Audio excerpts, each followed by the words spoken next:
How's everybody? We'll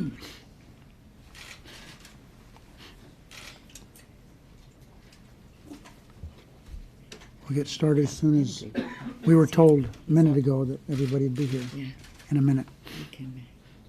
We may want to go ahead and Yeah, we should wait. talk slow.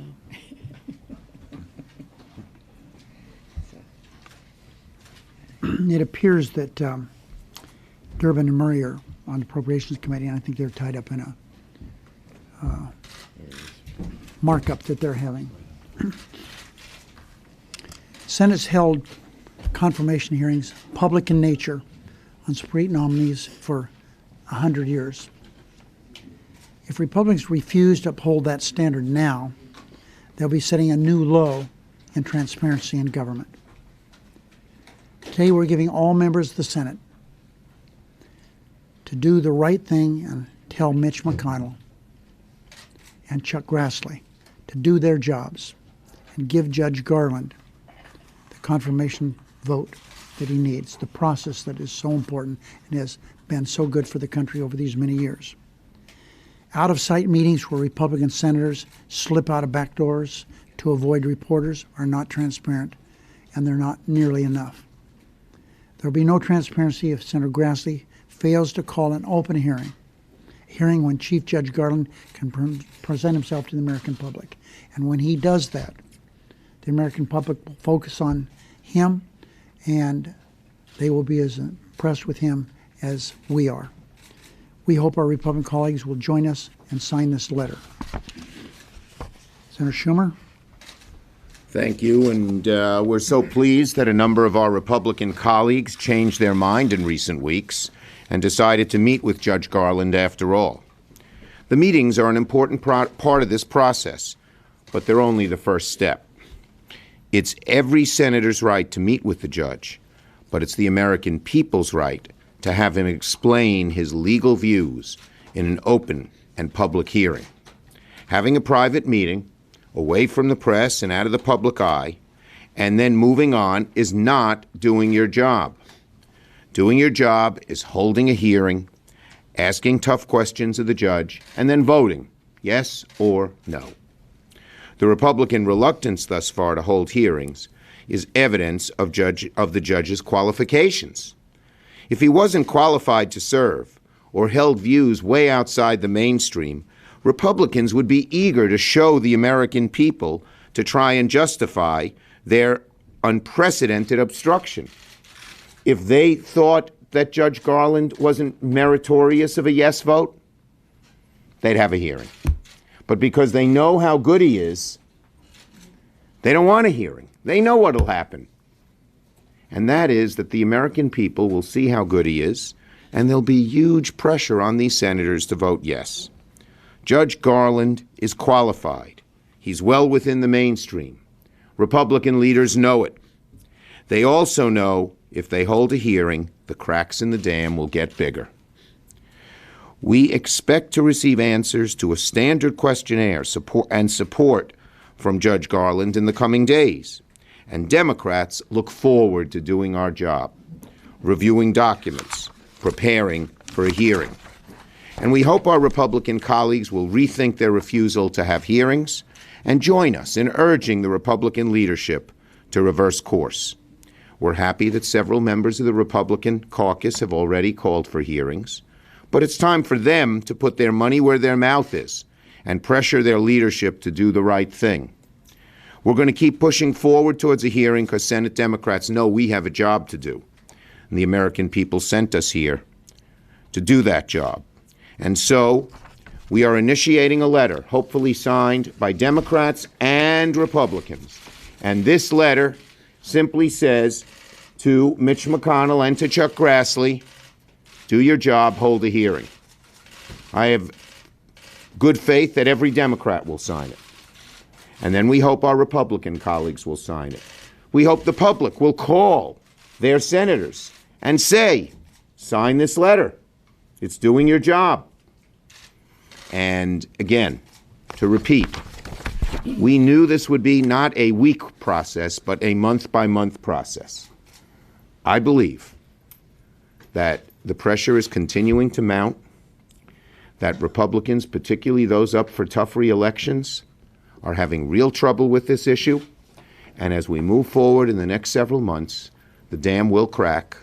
Republican senators will, either by their conscience or by the public requiring them to do their jobs, and we'll have a hearing.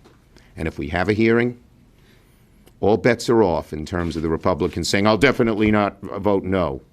Once they and their constituents see Judge Garland, he'll become Justice Garland. Mr. Stabenow.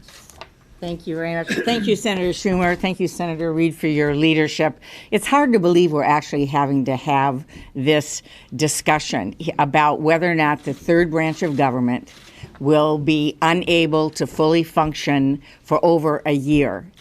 I mean, when we look at the Constitution, it's very clear what needs to be done. The president has done his job in nominating an incredibly qualified person to fill this vacancy, who has in the past been overwhelmingly supported on a bipartisan basis for the current job that he holds.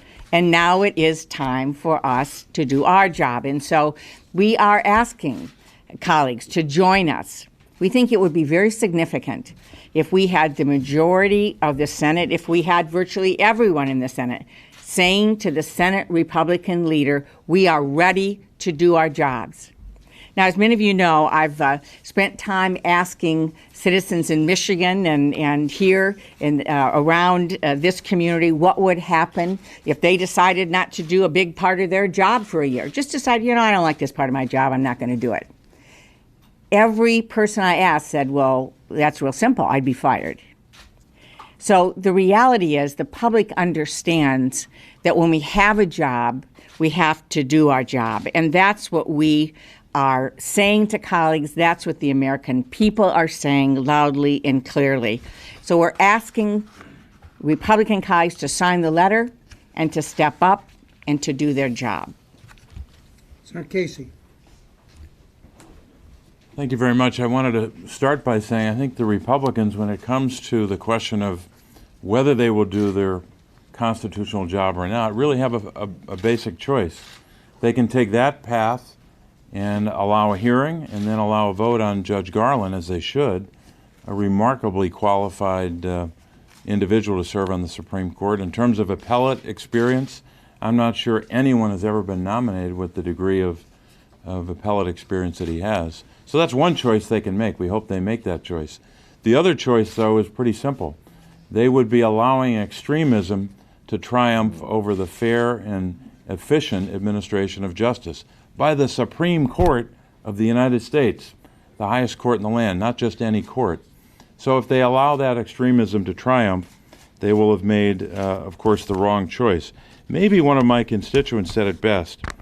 Her name is Jane, I won't use her last name, from southeastern Pennsylvania, but she sent me a letter in February, about 2 weeks, I guess, before I met with Judge Garland. And I won't read the whole letter, but in pertinent parts, she said to me, she said, and I quote, "Please do your constitutional job," unquote. And then she ended the letter by saying, quote, "Any opportunity to take part in a judicial nomination is a privilege that deserves respect." Each one of us have that privilege. We should accord that privilege the respect that it deserves. Give him a hearing and give him a vote. Good job. Questions? Question for Senator Casey. Could that senator I'm sorry. lose a re-election race in your home state because of his stance on the I didn't hear the first part. Which, Could Senator Toomey Oh, lose could. re-election in your home state because of this issue? oh, I don't know. I'm not. I leave that to the political scientists to prognosticate. But I will say this. This is an issue that we're hearing about from folks across the political spectrum. This isn't limited to one party. Democrats, Republicans, and Independents are calling my office and I think calling offices all over the country, telling us do our job and give them a vote. But, Senator Tracy, do you have any objective indication that this is actually damaging in Pennsylvania? I mean, there's so many issues, like that this is something that could actually play in the race. Bob, do you Well, mind if I step Go ahead. in here? Go ahead. I was shown yesterday, and some of my colleagues were, a actual poll that was taken in Ohio, in-depth poll by one of America's great pollsters. And clearly it's having an impact in Ohio, and I bet Pennsylvania is no different. I mean, how could it not? I mean, people believe we're here to do a job. And all they're asking, that there'll be some hearings held so we can have a full Supreme Court. So Bob, being the nice guy he is, he wasn't in on that meeting yesterday where we had those numbers given to us. But I would certainly suggest that Pennsylvania is no different than Ohio. They asked the question directly, would it influence how you voted on Senator Toomey if you knew he was against hearings? And a large percentage of people, sorry, not Toomey, the Ohio, Senator Portman, and a large percentage of Ohioans said yes, including a certain percentage of Republicans. And you know where it had the greatest effect? Not Democrats, independents. Because independents, the polling data shows, do not like playing politics with the Constitution. And that's just what the Republicans are doing.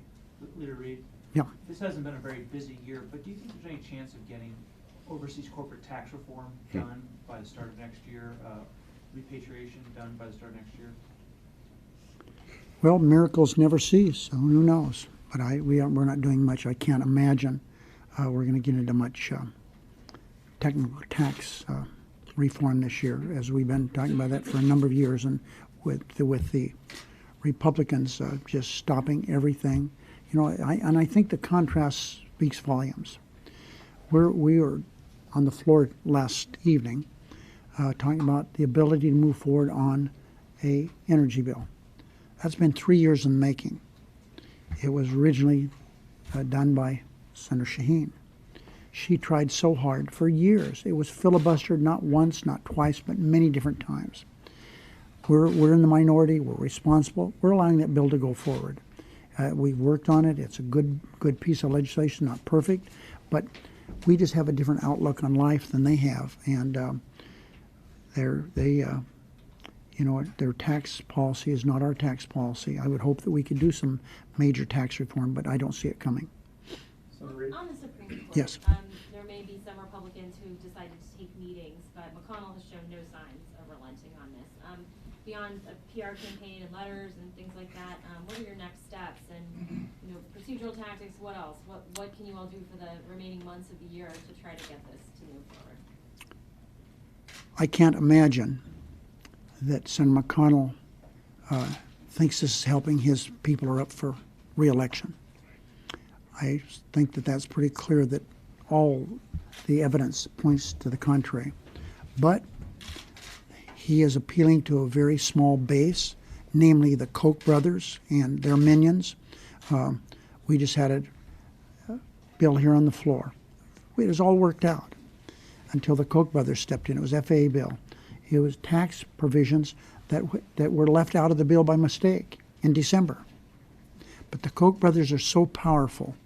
They had 30 different organizations, each with different names, and to the public, they don't know, but I'm telling them, every one of these organizations is a front for the Koch brothers. They want the Senate Republicans to do whatever they want. And it's interesting to note, the day after they came out with this letter with these 30 people, the Republicans knew they're from the Koch brothers. We were unable to go forward with that legislation. And on the Supreme Court, they're heavily involved in the Supreme Court battle. The Koch brothers want to be able to control the United States Senate, to keep people of stature like Merrick Garland from being on the Supreme Court. They would be happy keeping this court just the way it is. 8, as Senator Grassley has said, what's wrong with having 8 in the Supreme Court? He said that back in Iowa. So we're making progress on this. As Senator Schumer outlined, they're facing the music. We feel that The public is on our side, and that's no big secret, and this is to their detriment. And we need some strong Republican senators, other than the two that we've had, to step forward and do more than just have meetings. We're glad, talking about progress, we've had 18 Republicans say that they'll meet with him now. Might not sound like much, but it's progress. And all the Republican meetings have not been in private, like the one that the chairman of the committee held. It was in private, and not only was it in private, he stumbled over chairs and stuff to get out of the back room, had to run to his hideaway so he didn't have to see anybody. All right, we've done enough on the Supreme Court. Thank you. Okay, thanks everybody. Thanks, everybody. Thanks, everybody.